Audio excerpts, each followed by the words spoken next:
कैसे हैं, खरीद से हैं? सर आपने तो कहा था कि माथे पे गोली मार देना फिर नहीं तो क्या जंगली साहब का खाना इतना मजे का था कि आपने फैसला कर लिया? खाना अलीम बहुत अच्छा है, उनके खाने का टेस्ट अच्छा था, बहुत अच्छा खाना खिला। तो वो खाना पीटीआई में नहीं मिल रहा था तो आपने फैसला किया कि इधर सियासत की जाएगी।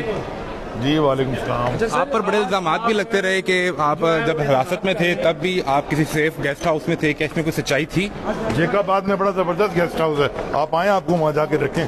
तो ये बताएं कि आपने तो कहा था कि इमरान खान भी पार्टी से निकाले तो नहीं छोड़ूंगा, मेरी जमात है, तो सियासत से ब्रेक ले रहे थे आप तो। जादी साहब आप लोग कभी मीडिया को यूं वेल लेफ्ट नहीं करते। फवाद साहब आपने तो ब्रेक का ऐलान किया था सियासत से, आप तो ब्रेक ले रहे थे फवाद साहब, ये ब्रेक इतनी जल्दी खत्म हो गया? आपकी ट्विटर की बायो में तो अभी भी पाकिस्तान तहरीक इंसाफ मौजूद है। चौई साहब,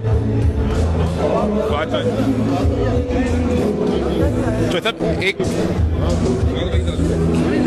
सब एक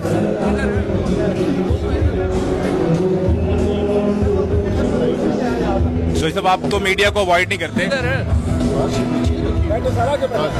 साहब आप तो सवाल अवॉइड नहीं करते।